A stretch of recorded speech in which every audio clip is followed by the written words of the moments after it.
Right, we have a good number of people that have joined us. Thank you very much, everybody. I am Sharon Constançon. I'm the Chief Executive of Genius Boards, and with huge pleasure bring you today's event. Sorry, my room was being invaded by another person. I do apologize. The reason I've picked this topic, we've picked a couple of interesting topics through the year. And the most important thing is something I see regularly in boards and something I witnessed, particularly in a recent board evaluation, is this thing called groupthink. I have spent some time with a smaller charity board recently where there was anything but groupthink. And yet you come with big regulated organizations or global groups or certain industries where we do tend to find that groupthink is prevalent. And obviously we're looking for diversity to bring an end to that. So thank you for being here with us to listen to what we're going to be covering, which will then include an article and some downloads for you and some links to some material that has been created so far. I'm not going to take Loretta's thunder away from her in that respect, and you'll also get a recording for the event as well. That'll also be shared. But I'd like to just introduce myself very quickly. I am the CEO of Genius Boards. We do board evaluations and we do board training. Those are the two specific focus areas of the company, helping boards to be the best they possibly can in a way that is comfortable for them, their journey, their maturity level, their composition, and giving them always guidance as to where they can develop to if they are mindful of making changes. Which fortunately most boards do wish to be better than they are, or to at least be the best version of themselves. As we say, board directors don't come to work or to the board meeting to be destructive. Most board directors come with the best intentions, but those don't always collectively play out, as Loretto and I know well from our experiences with boards. So to introduce Loretto Leavy, we were just counting back a few moments ago how long we've known each other. I guessed 15, I was out by a few months. So it's probably close to 14 years that we have known each other, going back to the time that Loretto was the company secretary of the Institute of Directors. So we have known each other a long time, and we've seen many changes in careers and activities through that period of time, where she's been advising boards across many sectors, many industries. And then I was advised once by a prof of a university saying, don't do a PhD. It's not your style. It's too much work. It's really tough. Rather go earn money. So Loretto didn't listen to any of that advice. I wish I had it.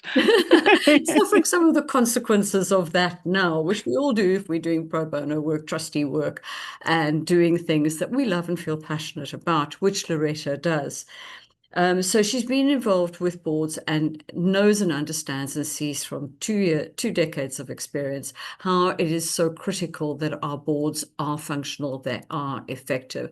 She's been a trustee herself. She's been chair of a non-com, and she's currently working at developing her role within an advisory board position for a manufacturing company. So similar to myself, I've been a chair, been an ed, or am a chair, been a chair, am an ed, been an ed trustee, and chairs of a couple of committees as well. So we have similar correlations in some of the roles that we have done. So that's the two of us. We're going to start, first of all, with a small piece by each of us, just talking about and positioning this context of groupthink that we want to talk about and why it is so critical in a boardroom environment. So we're going to talk first, then Loretto is going to talk a little bit about what has brought her to this current place in her professional journey. And then we're going to have the really interesting bit. We're going to have a conversation, which is much more engaging, where we're going to talk about some of the key issues, and we'll be teasing out of Loretto some of her views on the groupthink issues that are so prevalent and dangerous and carry high risk to the effectiveness of our boards. So to begin, first of all, I'll say, what is groupthink? Groupthink is, we see it playing out in so many different ways. I could probably double this list. But just the first thoughts that came to mind is things like defer to somebody on the board who has more superior knowledge. People come unprepared to meetings. You have also the system 2 thinking style, or introverts, or people who are extremely shy, and therefore rather just go with the flow than actually have an opinion. Some people actually do disagree with something, but don't have the spine, the experience, the voice to say no. So they sort of almost abstain in the conversation, and therefore being taken and deemed as being going with the majority. You also have a lot of influence that can come from either the CEO or from the chair or from an executive that is presenting a specific situation, paper, investment, whatever it might be. And that dominance can build a degree of fear in the minds of other directors who basically don't feel as empowered as they should do. The personal agendas of the leadership roles or the presentation roles can be very, very undermining for certain directors, where they actually feel that have they got this right, that they don't really think this is appropriate.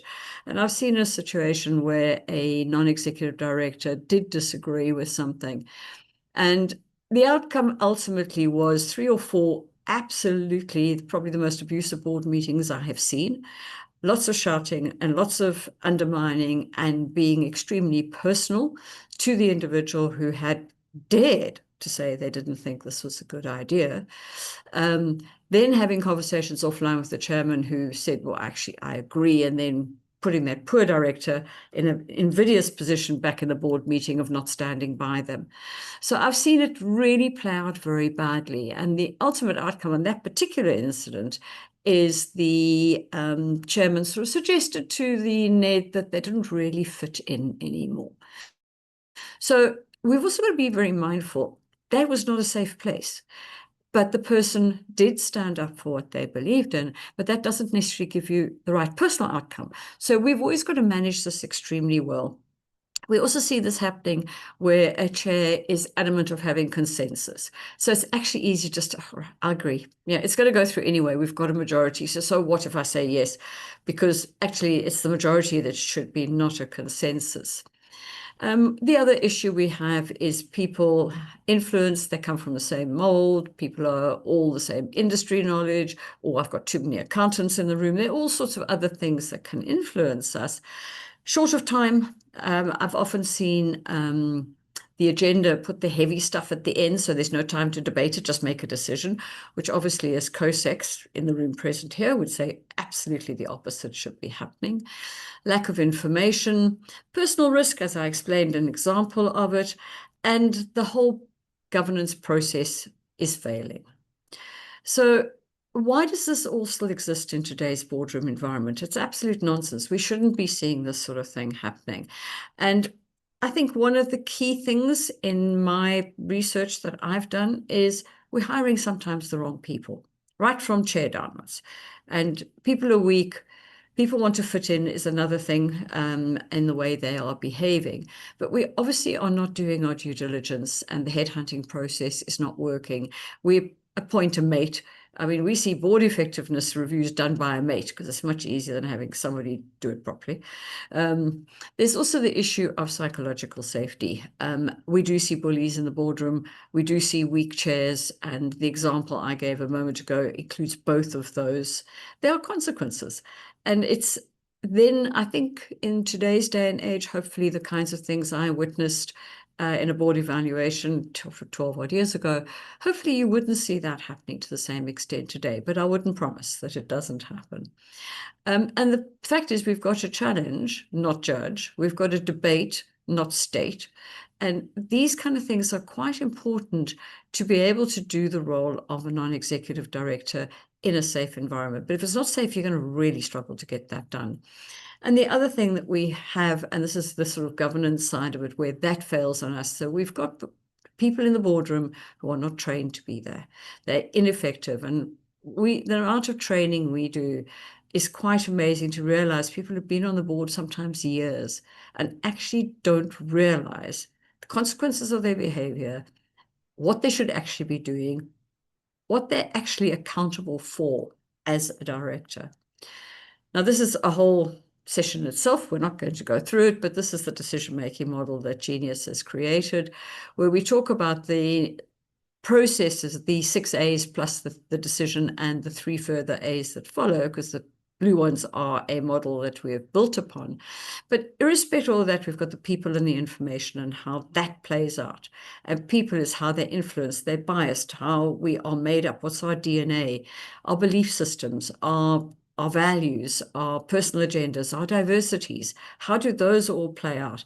And then the information we've got, is it timely? Is it accurate? Is it correct? Who wrote it? Why did they write it? What is the influence in there? And actually seeing, therefore, how the people and the information actually have such a profound impact on our ability to make the right decision.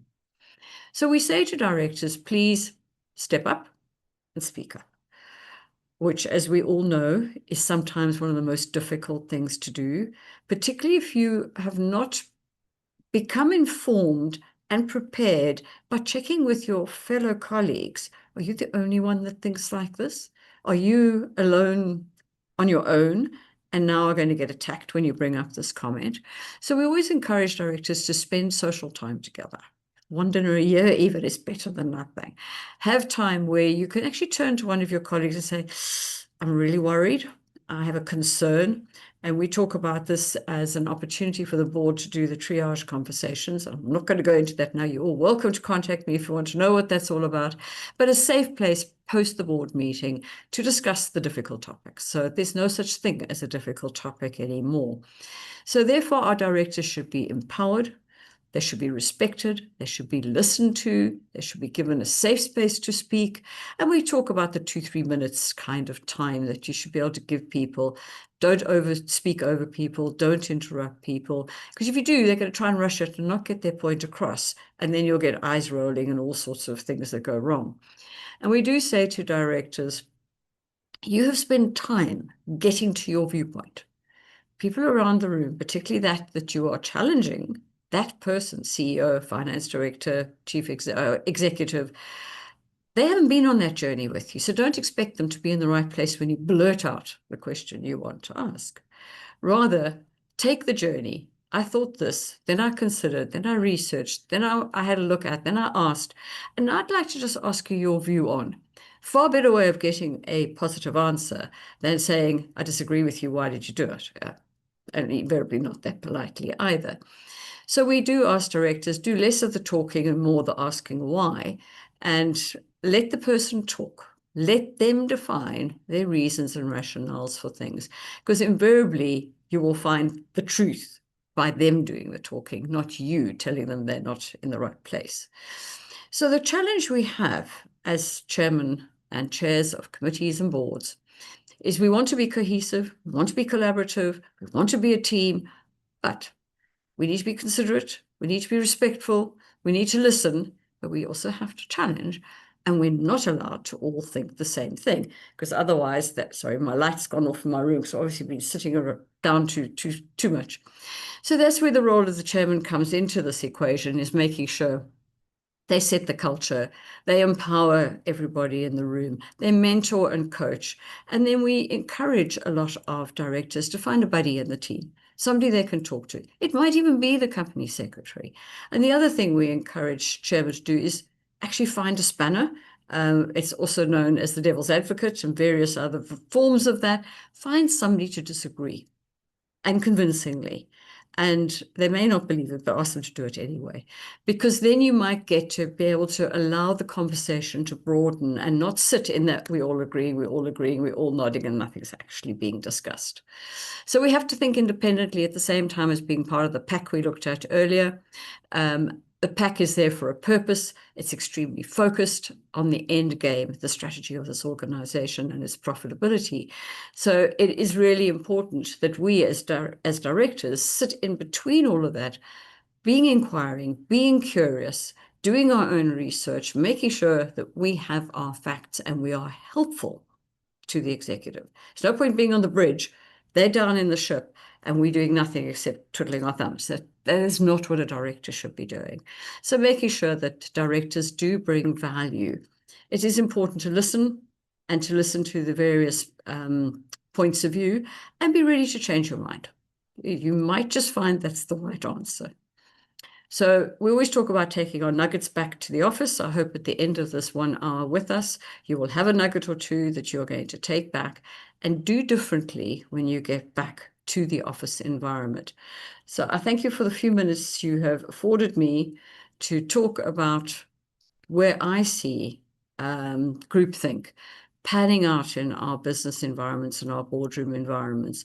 And honestly, those of you who are chairs and chairmen or any other form of leader in your teams, please work hard at being open-minded, being present, encouraging, and protecting and providing a safe place for your entire board.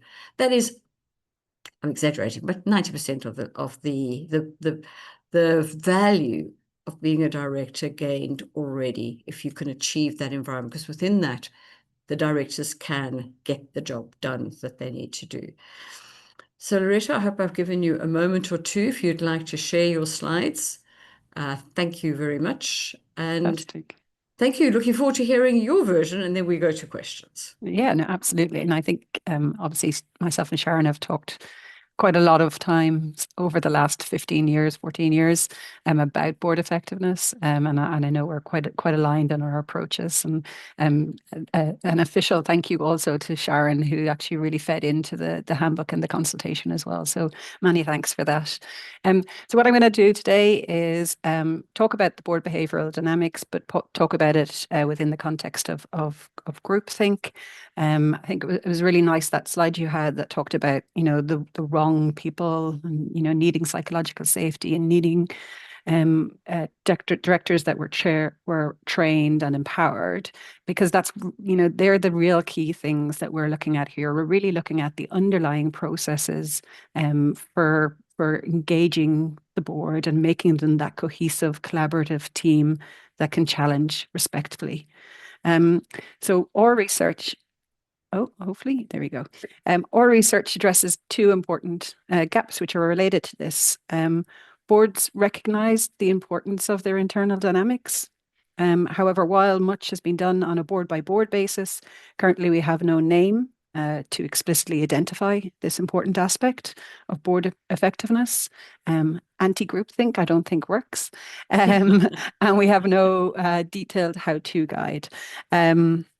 We've named this Board Behavioural Dynamics, and our handbook addresses the detailed how-to guidance. It's really important that we address these points, as we have no systematic way to address the continually present problem of groupthink, the formation of small groups, and the dominance of individuals. Of course, for years, these principles have been embedded into our codes, the UK code or sector codes and other codes across the globe.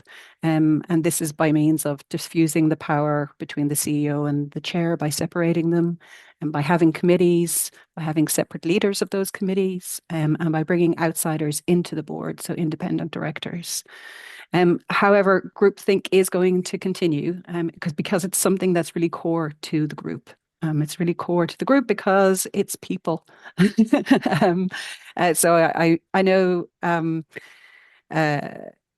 from my experiences of boards 20 years ago, when I first sat in a committee meeting, it was very similar people that sat around that board. They looked quite similar. They were pale and male. They certainly were not stale. They were so intelligent. But they knew how to act with each other because they'd been to similar schools, they'd been to similar universities, they had, similar connections. And so they really knew how to get the best out of their conversations. But today we've got a very different situation because we've got huge diversity sitting around that table, both in traits, but also in cognitive diversity. And to make that even more of a challenge, the issues that are being dealt with in boards these days are a lot more complex and ever changing. And that brings with itself a lot of pressure. So that's why people are key, and that's why behavioural awareness is key. And that's why we are looking at this concept of board behavioural dynamics, so how the board comes together as a group. We've done so by action research. Action research is an academic term. So this is the only academic term you're going to see in the presentation. It basically means that we are collaborating with those in the field that have practical experience to investigate and solve issues. We've done that through focusing on analysing 52 FTSE boards. What we're really focusing on are the processes that lie behind creating that sense of inclusion, that constructive challenge without groupthink, which give us, better possibilities of having board effectiveness. We found that we had 6 processes that were common in all of the 50 boards, and that there was 3 approaches applied. And we took the decision to translate them into maturity maps, and then we validated those maturity maps for boards of large and highly regulated entities via 14 detailed workshops last year, and then a 2-month formal consultation earlier on this year. And we did so in collaboration with CGI UKI, who have been fantastic. And in total, we reached out to 600 participants in total. So that was fantastic. It's really brilliant to have an academic piece of work really validated by, people that actually see it every day. What's next? So the handbook itself is open resource, and it is market-led. It has 2 focuses. So the first is the strategic focus. So for chairs, directors, and boards, the executive summary in Chapter 1 provide the strategic guardrails for how board behavioural dynamics can be enacted to improve effectiveness. And then for the COSECs and the advisors, there's a lot more granular detail within those process chapters. The chapters themselves, they are more than procedural steps. So for each of the 6 processes we identify, we of course have the procedural steps, and we thought that that's what we would focus on when we started the project. But as we started to review the 50 FTSE boards, it became really apparent that the most advanced approaches weren't being deployed by those with the largest cap or with the most diverse board. It was very much a concept of boards enacting procedures that reflected their contextual pressures and reflected their outputs. Really the contextual pressures and the outputs were really pressurizing the type of processes put in place. So these maturity maps, this is the detail that the COSECs and the advisors can use. We think that will give the COSECs a better basis then to have discussions with the chairs, the NomComs and the boards.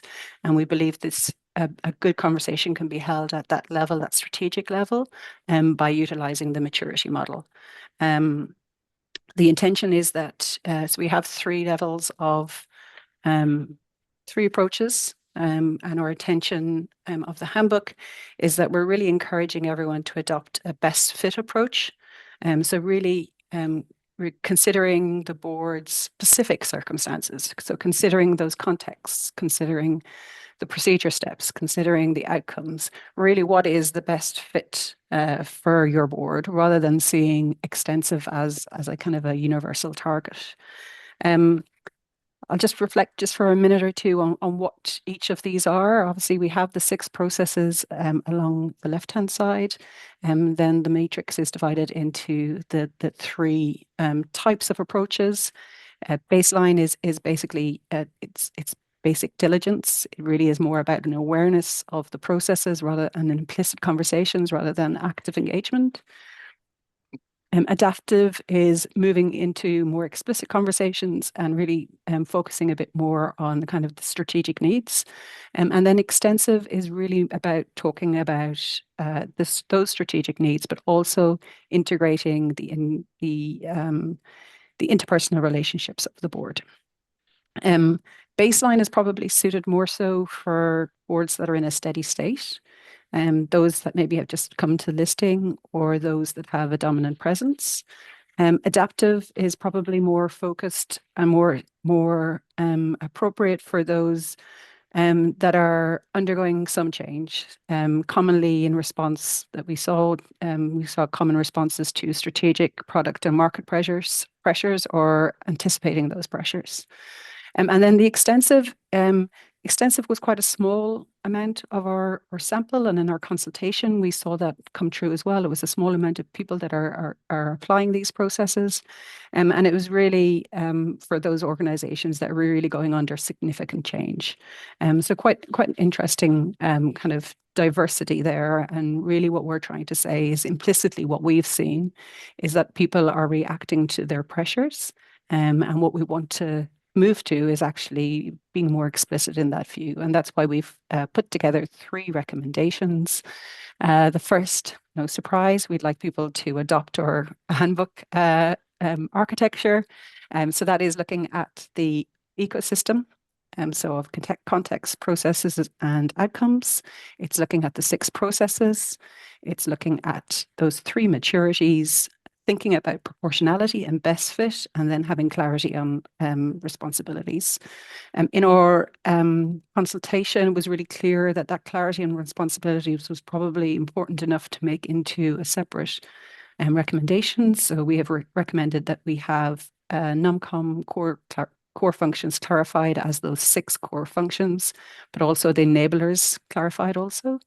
And we didn't have strong enough evidence to make a formal recommendation that the SID would be the chair of the NomCom, but we certainly feel that that will be something that should be considered further. And certainly, I know myself and Sharon talked about it for quite a lot of time. I think it's something that will maybe happen over the next 3 to 5 years. And then we have quite a lot of additional investigation to do. The handbook is really the start of a journey. It's really an evolution of where we are now. It's a marker of what's happening in the market at the moment. But really, over the next few years, we really should start building up our awareness of this in a lot more of a detailed manner, and we'd like to do that through various projects, through an iteration of the handbook, and also we're working with chairs to develop a handbook which really puts the strategic layer onto the architecture within the handbook. So that, I hope, was only 8 minutes. I do talk too much sometimes. So you can download the handbook from the CDI page, from our own website, Board Behavioural Dynamics. And if you wish to order a hard copy, or have a copy sent to you, you can use the QR code on the screen. Thank you. Leave the code up for a few moments. You also will be able to access all of these via the information we'll be sending you with the recording, and also it will be on the Genius website as well. So you've got a number of places to be able to access it.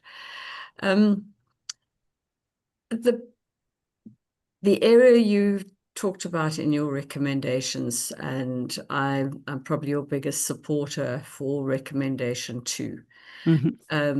The NomCo Nominations Committee, for those who've not come across it before, has always been the poor cousin. We only have a meeting when something needs to happen. We don't have any regular meetings. Yeah. And it really has been the forgotten standard committee that boards are recommended to have. But a lot of people, they sort of tag it on for a 2-second conversation. We're going to appoint so-and-so, we're going to agree, we're going to look for so-and-so, whatever it might be. And they keep it extremely generic. The net result is we have got very poor succession planning in boards generally, particularly where the NomCo is a weak point. So it's really important that the nominations committee is given its equal airtime and fair time and importance, so that we can get our succession planning into gear. We work with boards, we actually put forward at that moment in time a 10-year succession plan. It's never going to look like that. It will look different. There are humans in there. We've been talking about these things called people. They do make things change all the time. So it will change. But at least then there's clarity and not unfounded expectations that I'm going to be here forever, or I'm going to be here for 9 years. No. There are other ways in which we want to retain a refresh of the board.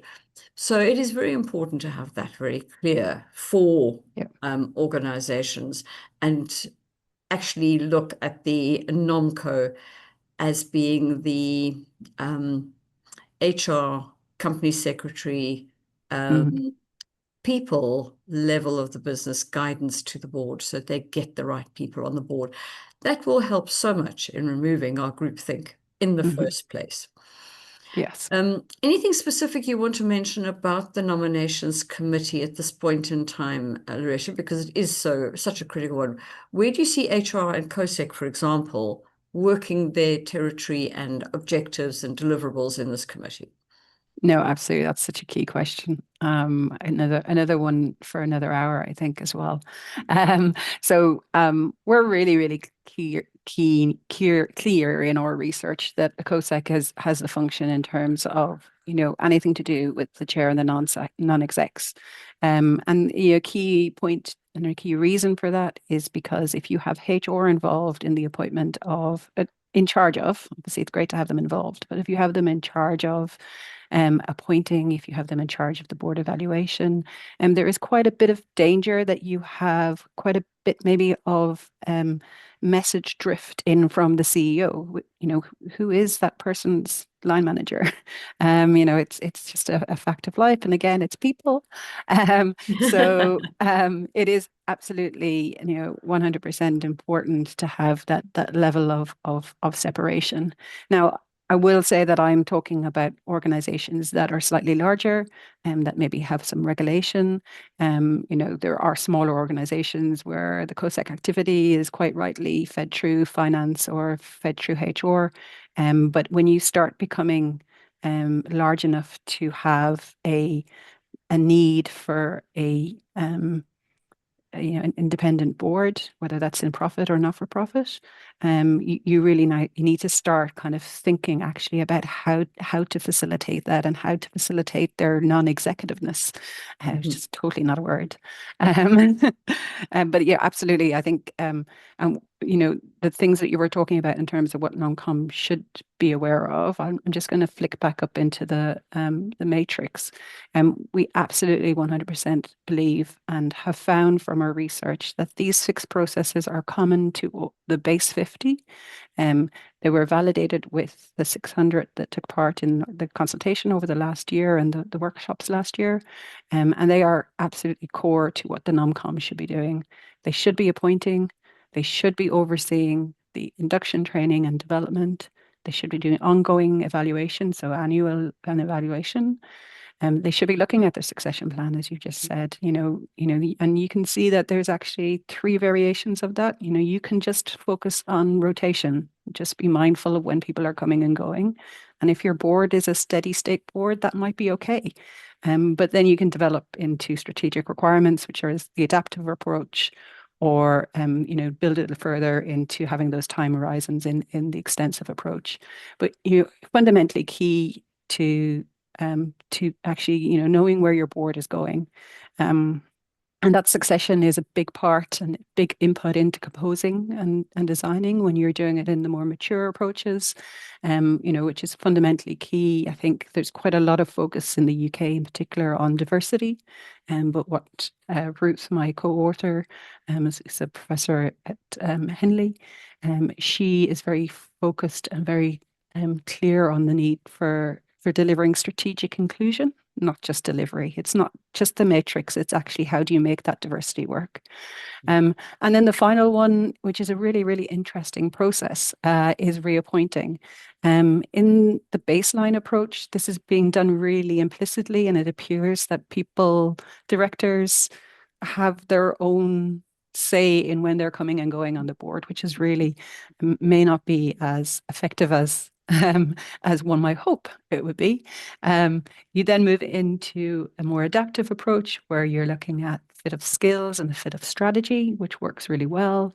And then the really, really interesting thing, I think, from appointing is in the extensive approach. And because you're interlinking the other 5 processes, it actually is not a separate process. It's a decision point where you're actually actively thinking about the other 5 processes. So 100% they should be in the NomCom as the procedures. But we need to really think very carefully about what's the best fit to the group. And key to that is having a chair who's aware, but also having a SID, having a senior independent director who can help with that is also quite quite core and quite key. Thank you, Loretto. The reason I've always advocated that a SID should lead the NOMCO is they're the sounding board to the chairman. The chair is the one who has got plenty on their plate and are made of a certain DNA, and detail and boring and CVs and process is not often up their street. Whereas a SID can put aside the time and to work with the COSEC and with HR and with the headhunters, and you bring the chair who should be a member of the committee, absolutely 100%. But it just means that somebody else is tasked with the completion of this journey and that it goes through. And the chair gets on with chairing the board and working with the CEO. So that's where I have seen it work better. And also, it does ensure that the succession of the chair happens in good time. Otherwise, we struggle to get that process going because the chair doesn't want to move. They're usually quite happy where they are. So sometimes you need that independence to make those things move differently. Obviously, when the SID needs appointing, then somebody else needs to take that role temporarily. So there are various ways in which that can be handled. And we actually had, Sharon, just to come in there, we actually had quite a number of examples during the consultation. So from our workshops and also from our webinars, where people actually were giving examples of when that consideration wasn't being taken on properly. So when you weren't thinking about when your chair was going to leave, when you weren't thinking about when your CEO was going to leave. And there was one person who actually told us about actually, practically the whole board leaving at the same time, just through bad planning. And I mean, we had a really good quote in some of our very, very early workshops about, as a company secretary, so as a facilitator of the chair's role and a facilitator of the board, really we're really not being strategic if we're not looking at the very basic level, so the very baseline of succession planning, which is when people will rotate on and when they will rotate off. That's really, the basis of due diligence from a COSEC point of view. Yeah, and it is extremely critical. A number of times you do come across that. A risk I came across in a board not that long ago was you've almost got a paternal grandfather as the chair of the board. Now, the first risk any COSEC would say, age, time, risk, where do you get that independent leadership, all those kind of things that you need. And the board was just happy because it was a paternal grandfather and ran it extremely well, and absolutely didn't for a moment say it wasn't being run well. But what about tomorrow? And this is where we get comfortable with today and we forget about tomorrow. And this is the groupthink risk, that we're not thinking about tomorrow.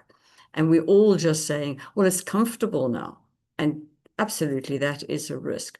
I want to just change the topic slightly, Loretto. This is more personal to you. In this journey you've gone through in your PhD and getting to this published point, what one or two key insights did you learn from this process? What did you learn about people, or what? What did you turn around and say, I'll never forget, this is what I've gained from it? Well, 100%, most thing I've gained from it is a real sense of community, that there is a desire to really consider this further, really understand actually how the COSECs work and how they help facilitate the board, but also how the relationships with the chairs and the SIDs work and how it all works together as, this lovely, kind of like a family. Sometimes it works, sometimes it doesn't, but how they all work together really to produce effectiveness. So, you can't just have a COSEC expect a good board. You can't just have a chair expect a good board. It's really actually about, making sure that everyone knows what they're doing, everyone knows where they're going, as you just said, and really thinking about really moving a little bit more than just thinking about diversity as matrix or thinking just as skills. And oh well, we have the accountant on the board, so we're going to be fine. It's really actually thinking about properly looking at what the essence of the board is. actually thinking about the relationships and structure. So yeah, the sense of community has been really, really strong all through the project, and certainly the feedback we've been getting since launch has really continued with that trend as well. I think all of us in the governance world and those of us who are involved with boards are going to be imminently grateful for the structure that this brings, that a lot of chairs and CEOs and boards really don't really know how to have done it, or didn't want it, or didn't see the point of it. And this leads to my next question.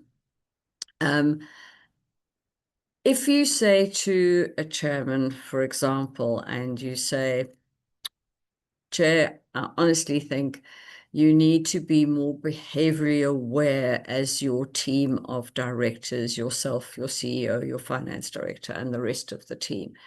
And I look at you with this blank look in your face and think you've gone all fluffy and demented. And what are you talking about, behaviorally awareness? What is this new language? Yeah, I just get on with the day job. I deal with the facts and I make decisions. So it's, and I use the word, yeah, so it's an HR term, pink fluffy stuff. And there's an element of board psychology that would immediately blank anything with the title that your document has got, because that is not, we big strong men kind of thing. We don't do behavioral awareness. Where do you think, now obviously the world is on a far improved journey in this space, particularly, believe it or not, since COVID, because we actually recognize they're humans working for us, not machines. Actually, I think AI is going to change that one. But that we are definitely a little bit more aware of the impact the external environment have and that people do have.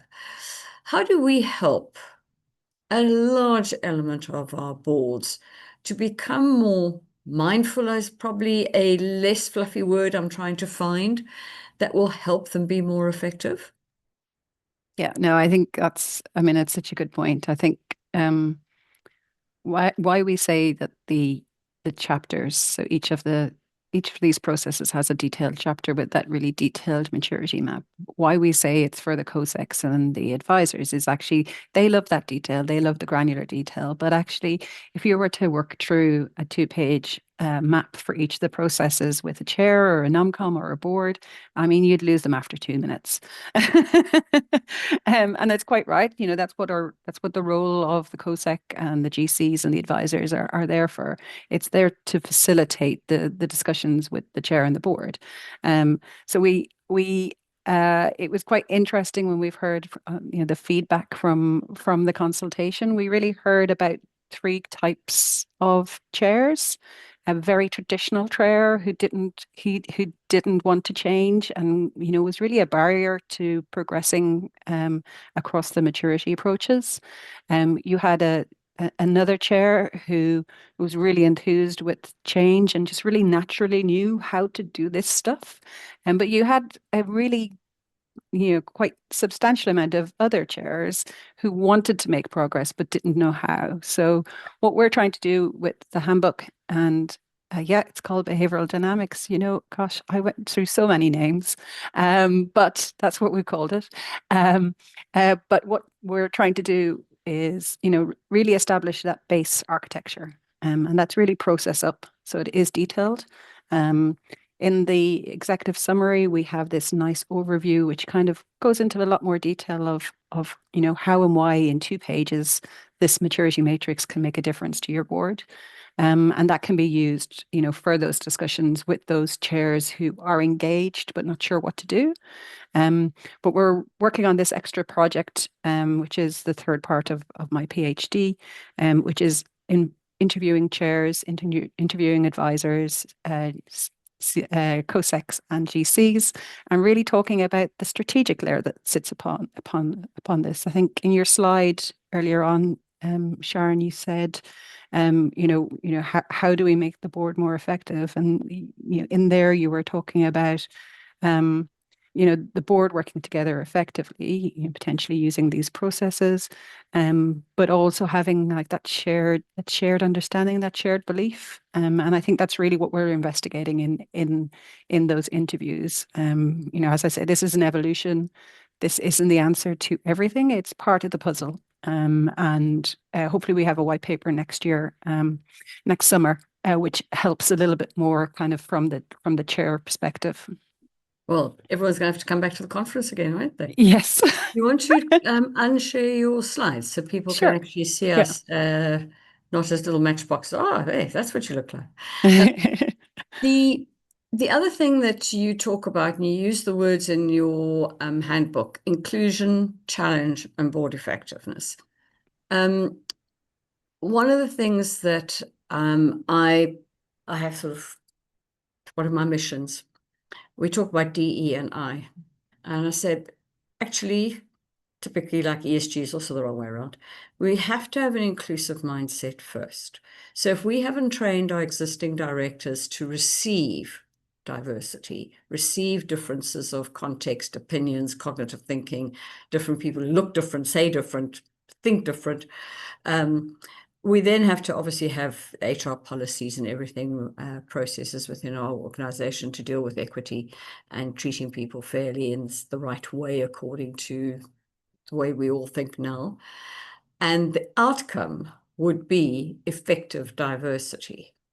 And putting it that way around, quite a few people then start to understand that actually diversity is the outcome rather than the beginning. We want the diversity, but we forget to be inclusive first. So in your thing, you talk about inclusion and challenge, two words next to each other. Please just share a bit of the background around how those two got put together and then said, board effective. Well, I have to admit that we haven't yet come up with a hard and fast rule of how inclusion, how challenge join together into board effectiveness. We've got a really interesting academic paper that 100% no one here wants to read, but it feeds into quite a lot of the research that Ruth has done previously, the findings from the handbook, and quite a lot of research, very specific research on groups and how groups are effective. And what they find is that actually, it's not all about the decision making and the information. It's not about those facts and decisions that you're talking about. It's actually also about the people. And if you don't, they're two parts of the one coin.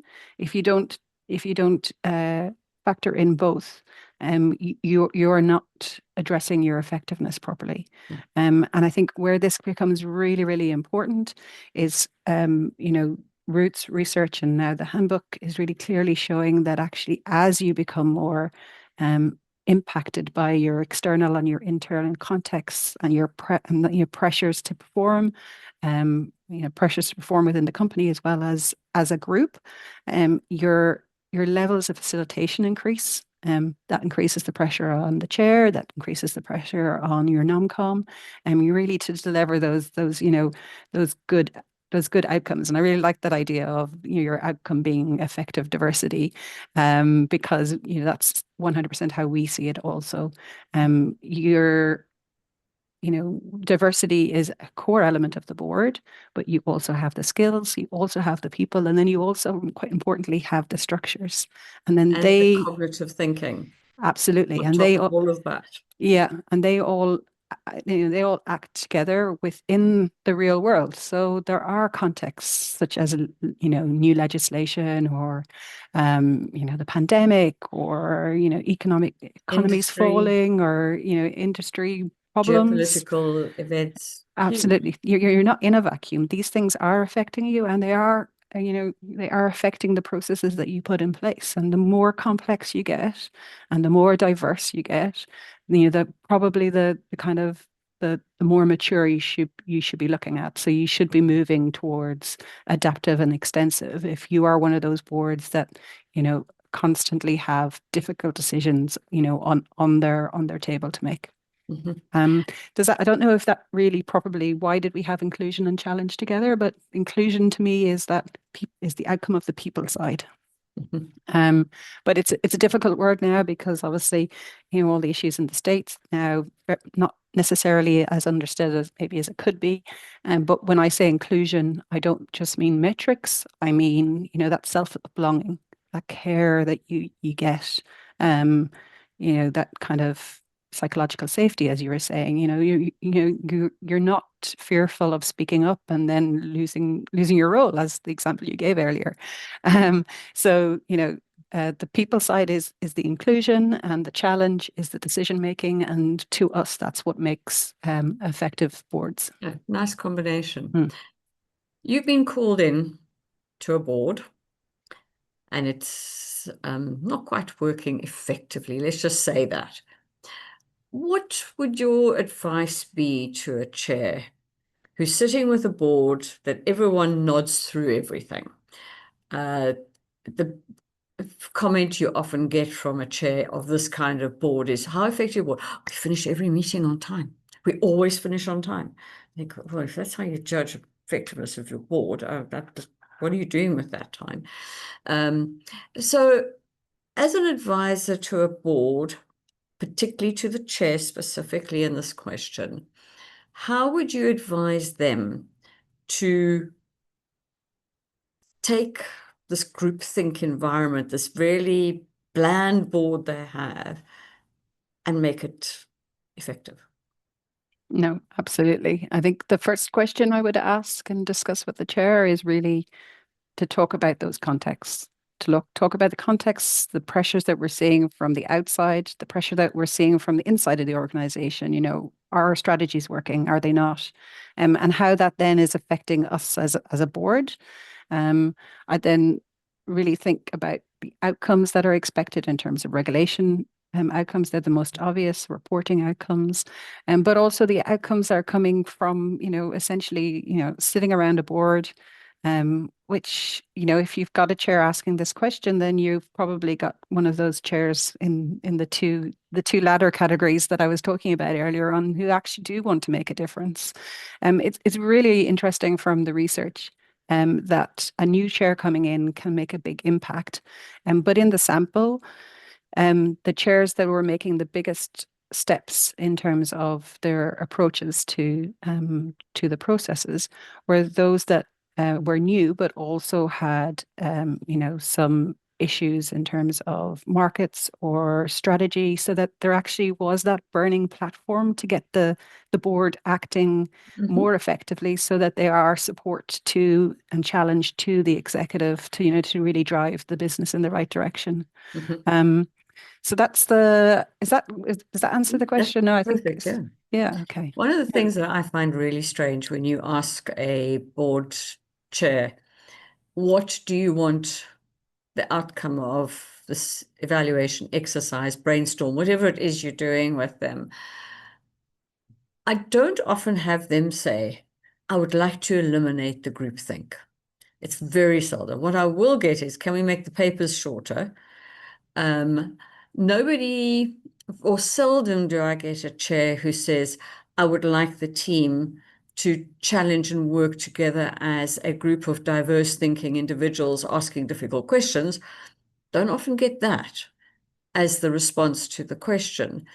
So where are chairs not getting it? Not getting what we're talking about here. You've just spoken to 52 FTSE chairs. If we look at other organizations, and probably in amongst those 52, I'm sure there's some in this category as well, of it being a chairman is a process. Some do, and others just lead it and make all the decisions. Everyone else wanders along behind and just says, oh, okay, is that what the decision is? So you get these two ends of a spectrum of the way chairs tend to behave.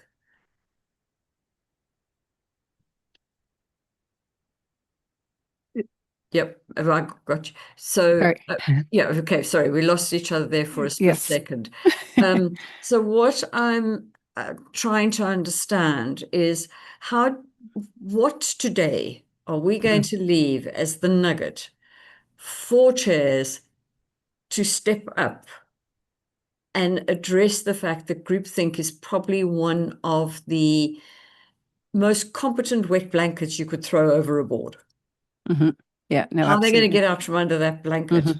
Least of all, dry it. Yes. Well, I think to me the key is that This is evolving. These are really new areas. So when we talk about those three approaches, the extensive were probably 5 to 10% of the sample, and it was just to be And clear these to are everyone, FTSE boards. it was FTSE boards, but it was the disclosures that I was looking at. So it was the written word. But we have had follow-up interviews with 17 boards, chairs, and all not-for-profits. They're in the kind of that larger regulated environment.